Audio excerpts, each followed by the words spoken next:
नमस्कार, राम राम साथियों। स्वागत है आपका आपके अपने स्टडी प्लेटफॉर्म पढ़ाई.com पर। आज है 24 मई और 24 मई 2026 के जितने भी मोस्ट इम्पॉर्टेंट भारत और राजस्थान करंट अफेयर से संबंधित प्रश्न रहने वाले हैं वो मैं आपको विभिन्न तथ्यों और प्रमाणित न्यूज़ एनालिसिस और जो राजस्थान के लिए सूजस अपडेट जारी होती है उसके साथ मैं आपको करवाने जा रहा हूँ। तो सभी साथी एक बार वीडियो को पूरा देखें और चैनल को सब्सक्राइब कर लें ताकि डेली करंट अफेयर अपडेट आपको मिलता रहे।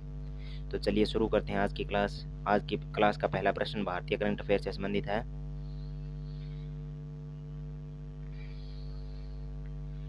देखिए, इंडिया अफ्रीका फोरम समिट को स्थगित करने का मुख्य कारण क्या रहा? तो बहुत चर्चित कारण है भाई वर्तमान में ये। तो इबोला प्रकोप, जो इबोला वायरस है उसका प्रकोप अफ्रीका में देखने को मिल रहा है। अफ्रीका के पश्चिमी और मध्य देशों कांगो, युगांडा, गिनी और सीरा लियोन में इबोला वायरस का नया स्ट्रेन तेजी से फैल रहा है। 15 मई 2026 को WHO ने इसे public health emergency of international जो कंसर्न घोषित किया है। WHO जो वर्ल्ड हेल्थ ऑर्गेनाइजेशन है उसने इसे public health emergency of international concern घोषित कर दिया, यानी विश्व स्तर की आपदा इसे बताया है। इन देशों में इबोला की मृत्यु दर 60% से अधिक दर्ज की गई है, यानी जो व्यक्ति इबोला से ग्रसित हो रहे हैं उनमें से 60% व्यक्ति लगभग मृत्यु को प्राप्त हो रहे हैं। तो भारत सरकार ने 28 से 30 मई को नई दिल्ली में प्रस्तावित चौथे भारत अफ्रीका फोरम शिखर सम्मेलन को स्थगित किया। सम्मेलन में 54 अफ्रीकी देशों के राष्ट्राध्यक्ष और 2000 प्लस प्रतिनिधि शामिल होने वाले थे। भारत ने अफ्रीका के साथ $5.4 बिलियन की जो नई विकास परियोजनाओं पर चर्चा इसमें करनी थी। और स्वास्थ्य मंत्रालय ने कहा कि बड़े पैमाने पर आवागमन से भारत में वायरस का खतरा जो बढ़ सकता है, इसलिए भारत सरकार द्वारा इसे स्थगित करना सही माना गया। तो भारत ने WHO को इबोला वैक्सीन की 1 लाख खुराक और मेडिकल टीम भेजने का भी प्रस्ताव दिया है। अब आगे बात करें अगले प्रश्न पर। तो क्वाडा विदेश मंत्रियों की बैठक है जो नई दिल्ली में आयोजित की जाएगी। तो भारत सरकार, जापान और ऑस्ट्रेलिया के क्वाडा विदेश मंत्रियों की बैठक 26 मई 2026 को हैदराबाद हाउस नई दिल्ली में होगी। यह भारत की अध्यक्षता में हो रही क्वाडा विदेश मंत्री स्तर की बैठक है और 2026 में क्वाडा नहीं है, क्वाड है। ये क्वाड QUAD शिखर सम्मेलन की मेज़बानी करेगा। भारत है जो इसकी क्वाड की मेज़बानी करने वाला है। एजेंडा इंडो पैसिफिक में नियम आधारित व्यवस्था, समुद्री सुरक्षा, दक्षिणी चीन सागर में नौवहन की स्वतंत्रता के लिए सम्मेलन। और क्वाड देश semiconductor, critical minerals, 5G 6G और समुद्री क्षेत्र को जागरूकता पर संयुक्त रोड मैप जारी करने वाले हैं। क्वाड इन्वेस्टर्स नेटवर्क लॉन्च होगा जिसके तहत इंडो पैसिफिक इंफ्रा के लिए $50 बिलियन का फंड बनने वाला है। और मानव तस्करी, साइबर सुरक्षा और आपदा राहत में भी सहयोग बढ़ेगा। भारत ने स्पष्ट किया है कि क्वाड किसी देश के खिलाफ नहीं, free, open, inclusive Indo Pacific के लिए है। अगला प्रश्न, राज्यसभा की 24 सीटों के चुनाव है जो 18 जून 2026 को होने जा रहे हैं। तो देखिए इनके संबंध में बात करें तो चुनाव आयोग ने 12 मई 2026 को 10 राज्यों की 24 राज्यसभा सीटों के लिए अधिसूचना जारी की। ये सीटें 2 जुलाई 2026 को रिक्त हो रही है और उत्तर प्रदेश की 11, महाराष्ट्र की 3, तमिलनाडु की 3, बिहार की 2, आंध्र प्रदेश की 2 सीटें इसमें शामिल हैं। नामांकन की अंतिम तिथि 31 मई और जांच 1 जून के और नाम वापसी 3 जून तक है। और मतदान 18 जून से सुबह 9 से शाम 4 बजे तक राज्य विधानसभाओं में आयोजन होगा और मतगणना उसी दिन शाम 5 बजे शुरू हो जाएगी। और राज्यसभा में एनडीए के 115 और विपक्ष के 100 सदस्य हैं, इसलिए ये 24 सीटें शक्ति संतुलन के लिए अहम रहने वाली है। यूपी में भाजपा को 9 और सपा को 2 सीटें मिलने की संभावना व्यक्त की जा रही है। अब प्रधानमंत्री नरेंद्र मोदी ने हाल ही में इटली का दौरा किया है, तो उससे संबंधित प्रश्न भी एग्जाम में बन सकता है। तो पीएम मोदी ने 20-21 मई को 2026 को रोम इटली को 2 दिवसीय दौरा किया। वे G7 आउटरीच शिखर सम्मेलन में भाग लेने गए थे। इटली की पीएम जॉर्जिया मेलोनी के साथ औद्योगिक सहयोग रोडमैप 2025-30 पर हस्ताक्षर हुए। और इटली की लियोनार्डो कंपनी भारत में हेलीकॉप्टर का निर्माण करेगी और green hydrogen offshore wind energy पर 2 बिलियन यूरो के समझौते हुए हैं। Migration and mobility partnership agreement कैसे हैं, भारतीयों को इटली में 3 साल तक का वर्क वीज़ा है जो मिल सकेगा। 500 भारतीय स्टार्टअप को इटली में इंक्यूबेशन सुविधा मिलने वाली है। और 2027 को Bharat Italy culture and tourism year घोषित किया गया। मोदी ने पोप फ्रांसिस के साथ मिलकर उन्हें भारत आने का न्योता दिया है। अब आगे है ब्रिक्स बैठक में भारत ने किस सुधार की मांग दोहराई है, तो यूएन सुधार और यूएनएससी विस्तार। 22 मई 2026 को नई दिल्ली में ब्रिक्स विदेश मंत्रियों की बैठक हुई। हमारी जो विदेश मंत्री है एस जयशंकर ने यूएनएससी के तत्काल व्यापक सुधार की मांग दर्ज की। भारत ने कहा यूएनएससी की संरचना 1945 की है जो अब अप्रासंगिक है।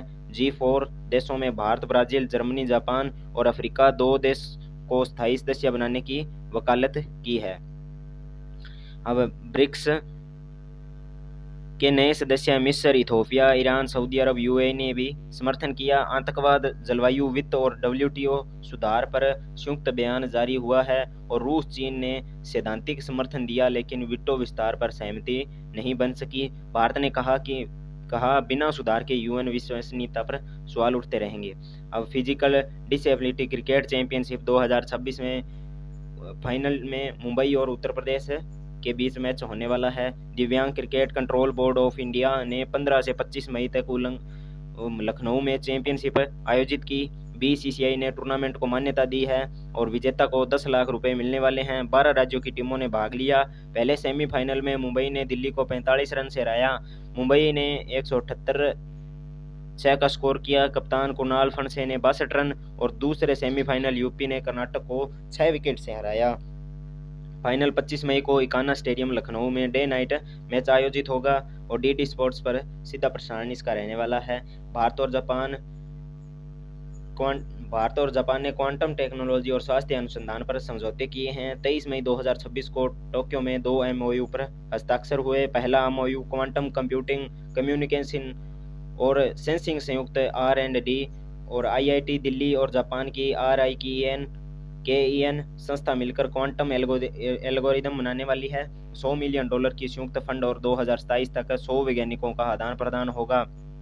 ये कुछ महत्वपूर्ण पॉइंट है और बाकी इसमें यह 2022 की भारत जापान डिजिटल पार्टनरशिप का विस्तार रहेगा। और आगे है चंद्रयान 3 को पुरस्कार मिला है। कौन सा पुरस्कार मिला है, तो चंद्रयान 3 को AIAA पुरस्कार, AIAA गोडर्ड एस्ट्रोनॉटिक्स अवार्ड मिला है। American institute of aeronautics astronautics ने चंद्रयान 3 को गोडरेड अवार्ड दिया है। यह पुरस्कार 23 अगस्त 2023 को चंद्रमा के दक्षिणी ध्रुव पर विक्रम लैंडर की सॉफ्ट लैंडिंग के लिए मिला है। भारत दक्षिणी ध्रुव पर उतरने वाला पहला और सॉफ्ट लैंडिंग करने वाला चौथा देश है। और प्रज्ञान रोवर ने sulphur, aluminium, calcium, iron, oxygen की पुष्टि की। AIAA ने कहा कि 615 करोड़ रुपए में उच्च वैज्ञानिक रिटर्न का उदाहरण है। इसरो, नासा, ESA, JAXA के बाद यह पुरस्कार पाने वाली चौथी एजेंसी जो इसरो है बन चुकी है। और पुरस्कार समारोह 20 सितंबर 2026 को वाशिंगटन DC में होगा। तो स्वीडन ने भारत के शुक्रयान मिशन की भागीदारी की घोषणा की। इसके बारे में हमने कल वीडियो में चर्चा कर ली थी। बाकी ये इंपॉर्टेंट फैक्ट्स है जो आप पढ़ सकते हैं। अब आगे बात करें,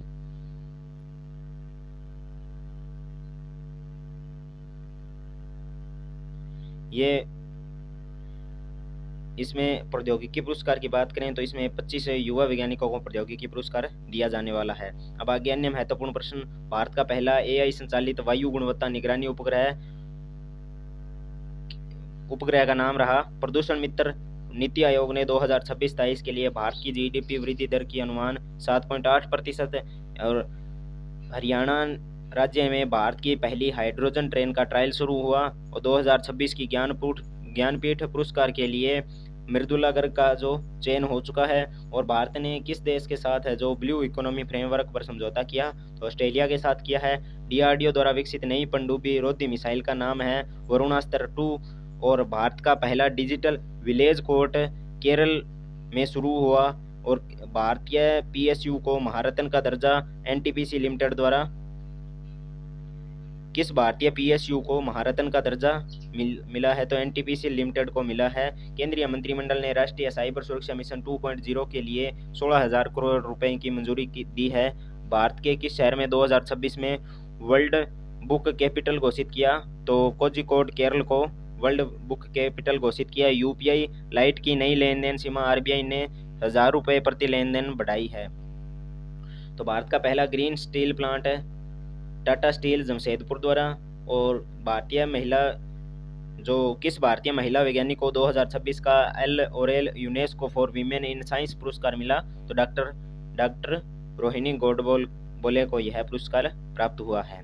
अब आगे देखिए, भारत का नया चुनाव आयुक्त सुखबीर सिंह संधू को नियुक्त किया गया। और 2026 में स्वच्छ सर्वेक्षण में लगातार 8वीं बार पहला स्थान इंदौर मध्य प्रदेश ने जो प्राप्त किया है। अब बात करते हैं हम राजस्थान करंट अफेयर की।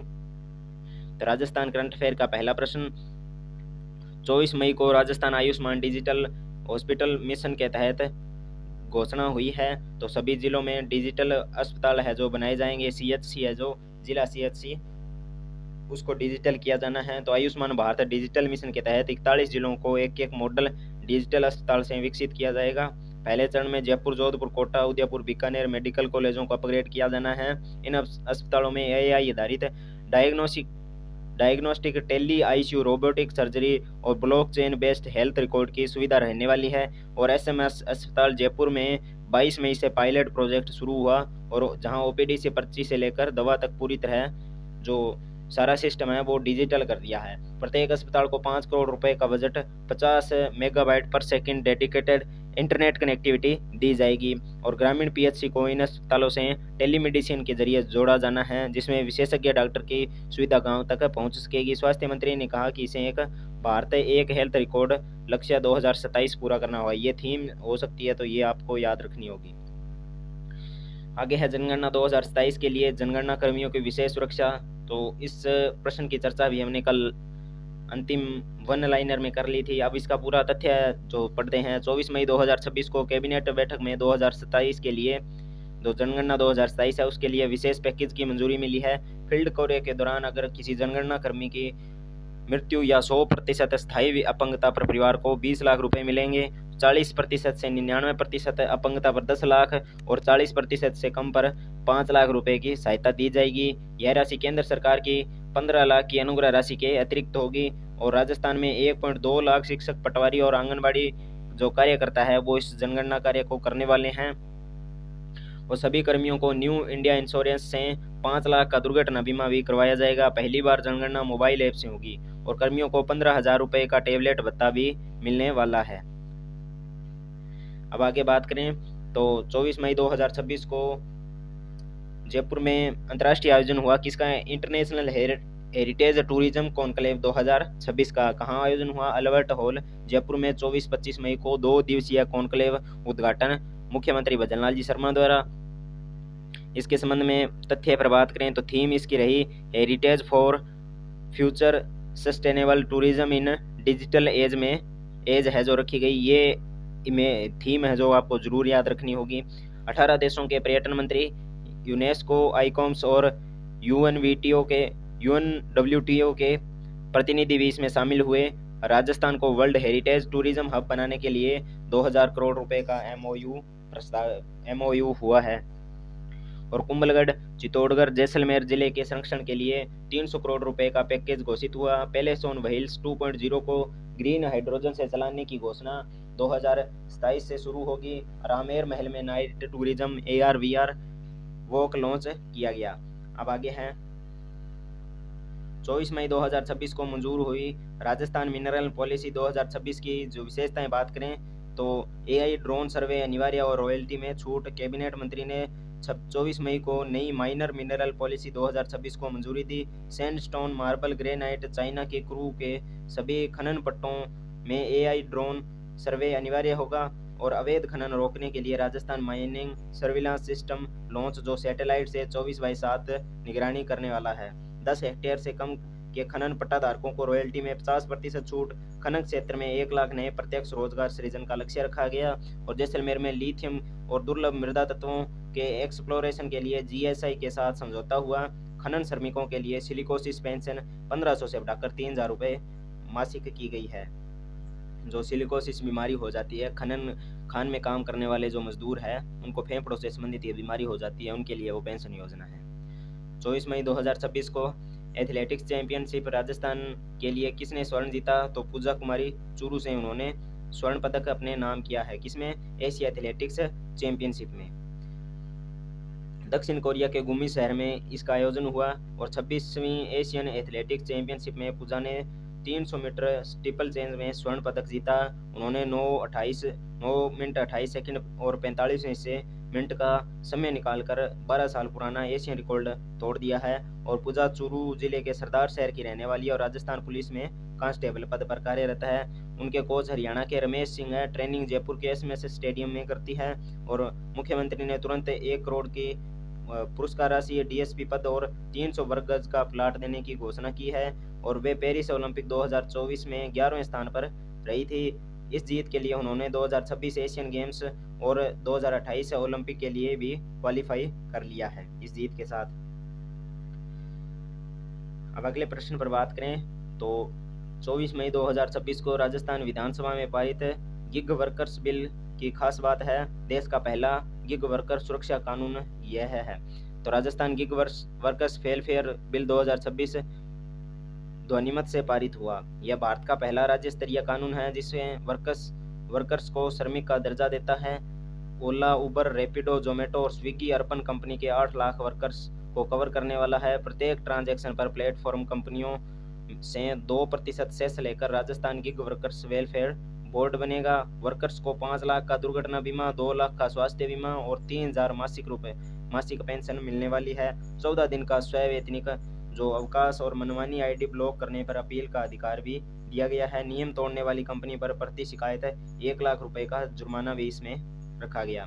आगे है 24 मई 2026 को उदयपुर में किस नए शोध संस्थान का उद्घाटन हुआ? तो कर्पूर चंद पुलिस जो शोध संस्थान है वहाँ इसका उद्घाटन हुआ है। जनार्दन राय नागर विद्यापीठ विश्वविद्यालय उदयपुर संस्थान में शुरू हुआ।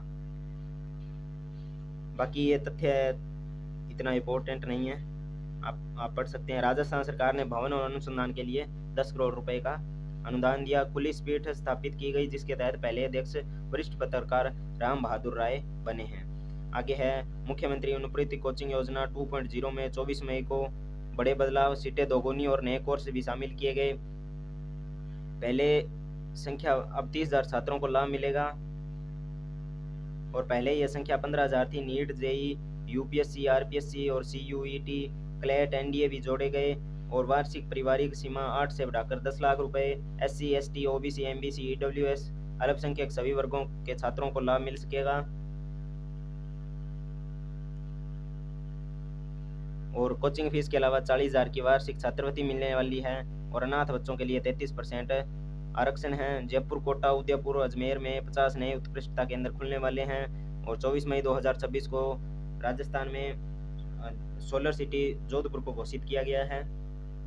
और आगे है 24 मई 2026 को बाड़मेर में शुरू हुए मरुजल अभियान का लक्ष्य है 10,000 टांके और 5,000 नाड़ी बनाना इसका मुख्य उद्देश्य रहने वाला है।